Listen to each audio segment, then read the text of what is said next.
I'm a Nigerian American Muslim woman, and I've been living in the Bible Belt since 1998. In 2019, I decided to run for Metro Nashville government, which is never before elected a Muslim. And on September 12, 2019, I won an at-large council seat.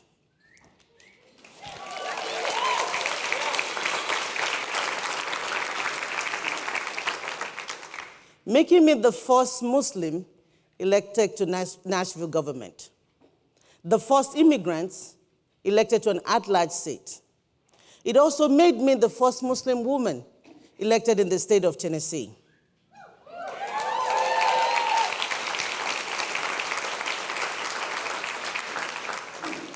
And as far as we know, the first Nigerian woman elected to any office in the United States.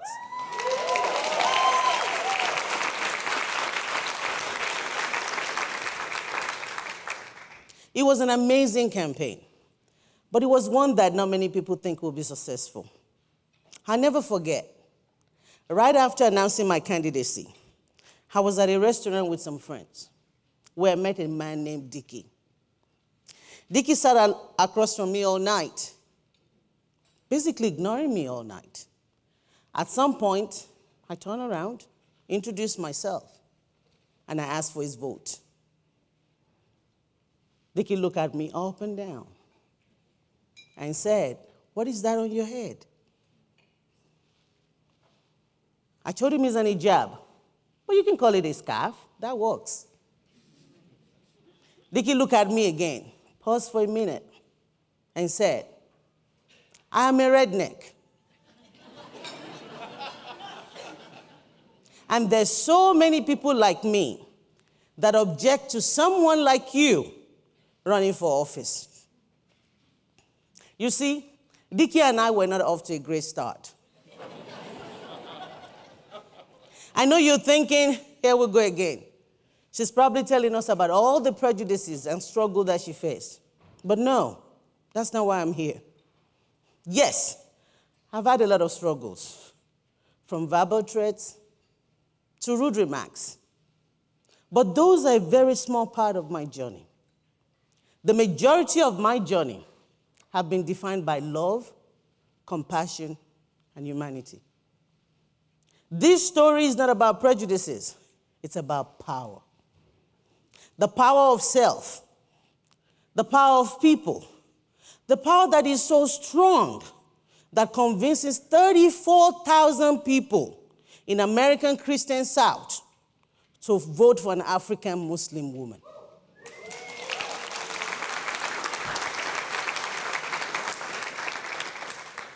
How many of you have been in places where someone says you do not belong? Maybe because of your gender, your race, your age, your sexual orientation, or your religion. Some of us have been there. What about people telling you you do not deserve the job that you have? When we come into those situations, for many of us, the instinct is to retreat. We put our head down. We don't want to rock the boat. Just let it go.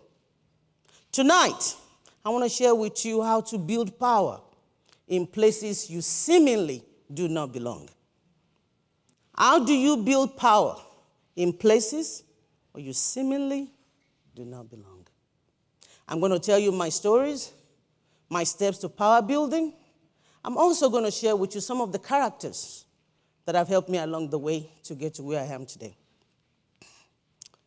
The first step to building power is the power of self. You cannot build power in someone else if you don't have the confidence that you have it in yourself. You cannot build power in someone else if you do not have the confidence that you have the power yourself. Let me say that again. You cannot help others build confidence You cannot expect people to acknowledge your power, to respect your power, to recognize your power if you don't think you have it yourself. And that's the power of self. My confidence stems from all the great influences that I had growing up. In southern Nigeria, it's not uncommon to have Christians, Muslims, and traditional believers in the same family. My family was no exception. My dad was a Muslim, my mom a Christian. In fact, my aunt was a Reverend Mother. I grew up watching the collaboration, the love, and the respect between my mother and my father's family. And despite our differences, we always come together as a family. I also learned to have confidence in my faith and values. My dad was our spiritual leader, or imam, a role that he took very seriously. He taught us from the Quran and the hadiths of the Prophet ﷺ. He taught us to have confidence in our faith and to know our faith for what it teaches, not what someone else says. But more importantly, he taught us how to coexist with people that are different from us. My dad did not only teach it, he exemplified it. I watch his interaction with people all the time. So you see, my family and my faith laid a very strong foundation for my values. It taught me to respect everyone's identity, especially my own. Fast forward a couple of years later, I met the love of my life. We got married, followed him across the ocean to many places, and we finally landed in the Bible Belt.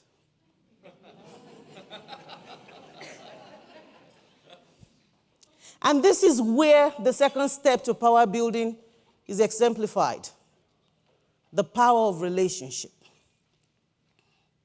My first stop is in a small town called Bolivar, Tennessee, near Memphis, where I want to introduce you to my first character, Mrs. Peggy Mask. Miss Peggy is a true Southern belle.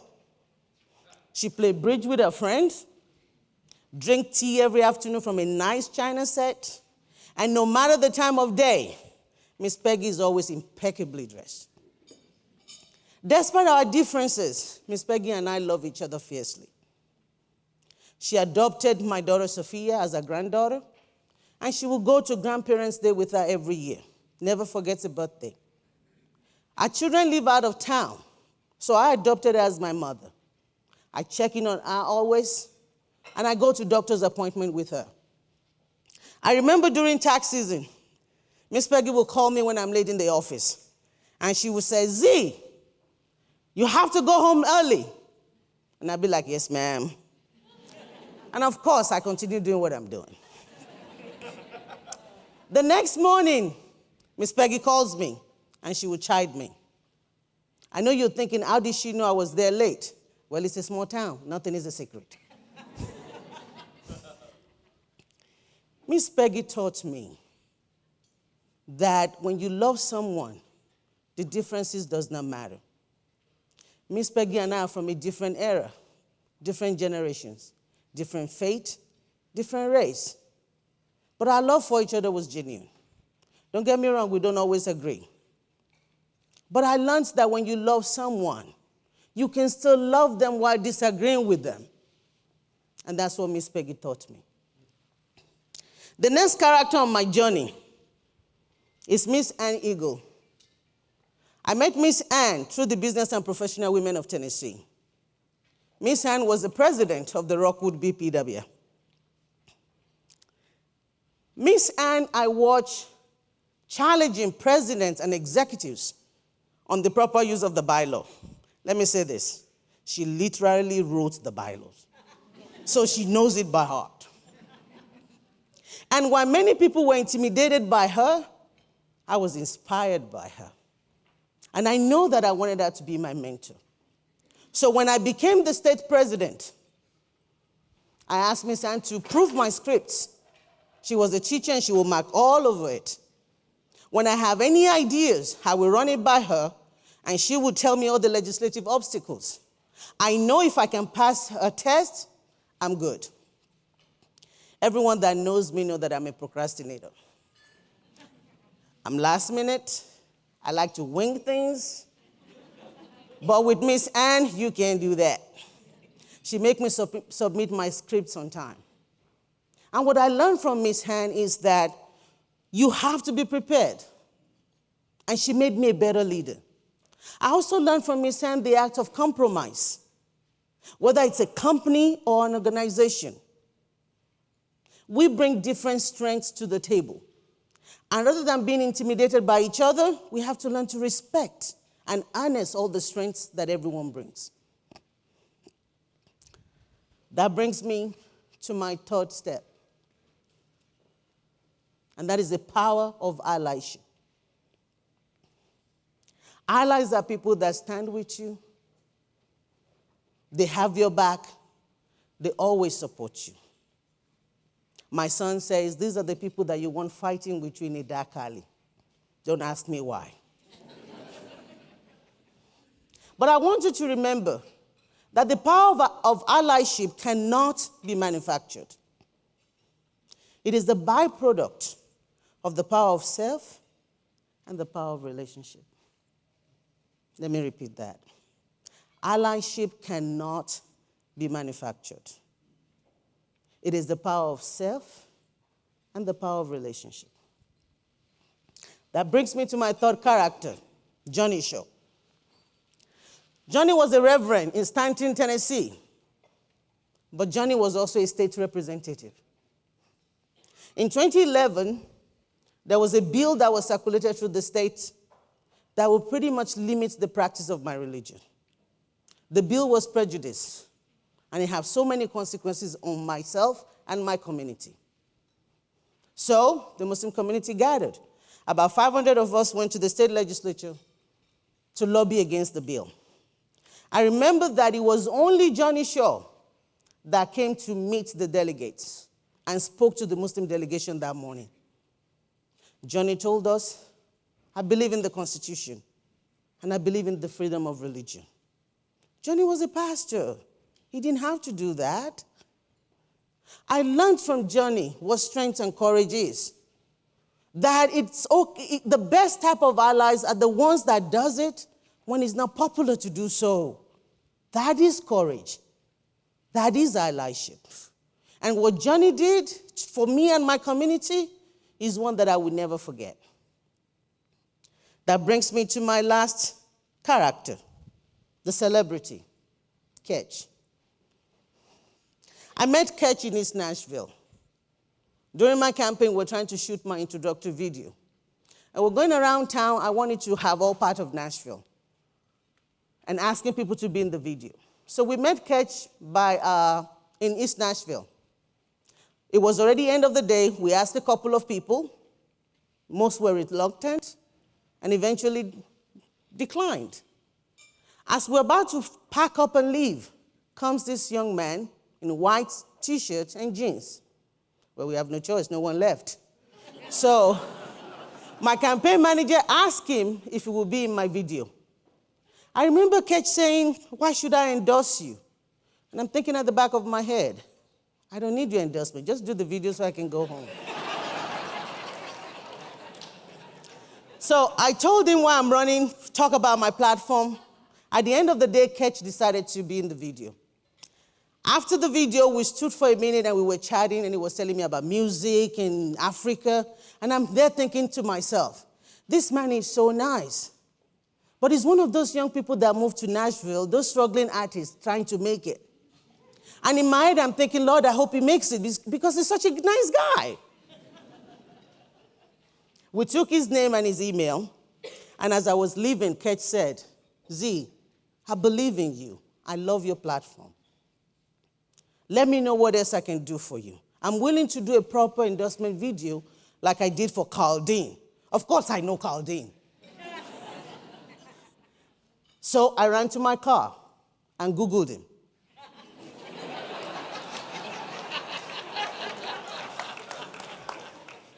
And realized that all along, I was talking to a Grammy Award-winning, Grand Ole Opry inductee, frontman of the Old Crow Medicine Show. Now, Ketch was true to his word. He endorsed me, did a benefit concert for me. We went to Sounds Game together. In matching T-shirts. And Ketch is now like my brother, someone that I love dearly. What I learned from Ketch is that you should never judge a book by its cover. Sometimes we write each other off without giving each other a chance. Ketch always said that our meeting is serendipity. I agreed. But if either one of us have not taken the time to get to know each other, we would have missed it.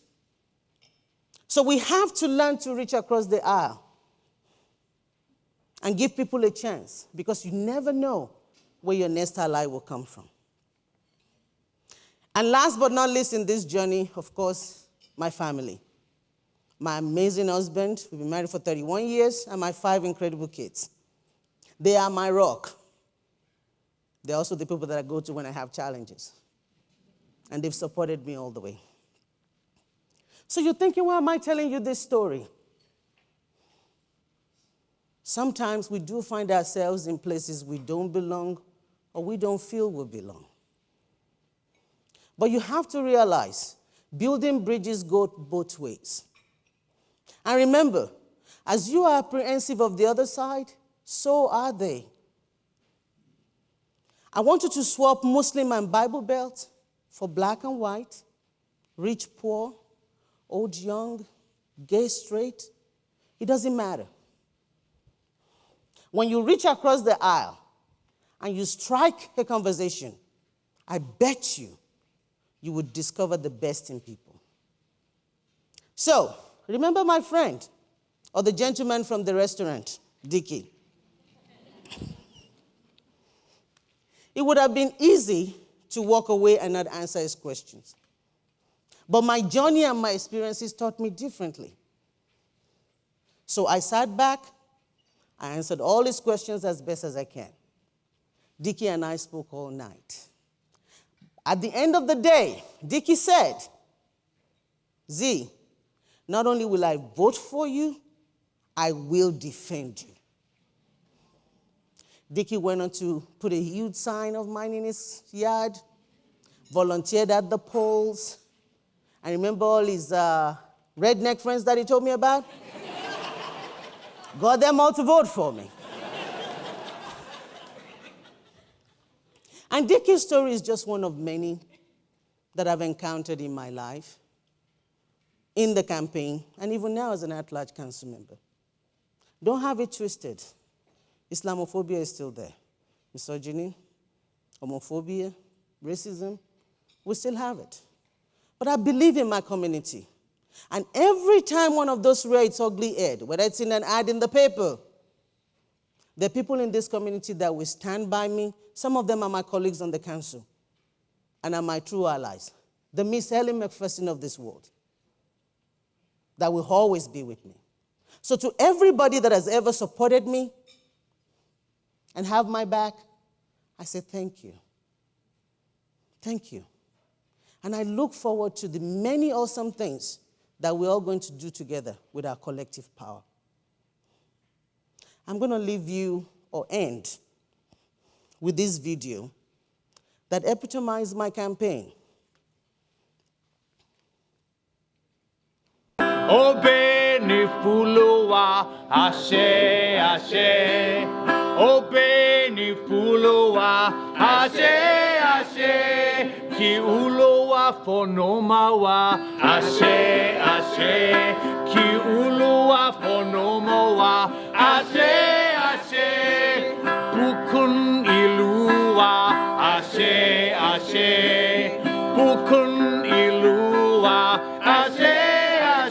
Ashe Nashville, Ashe, Ashe, Ashe Nashville, Ashe, Bunga Alafia, Bunga Alafia, Ashe, Ashe, Bunga Alafia, Ashe, Ashe.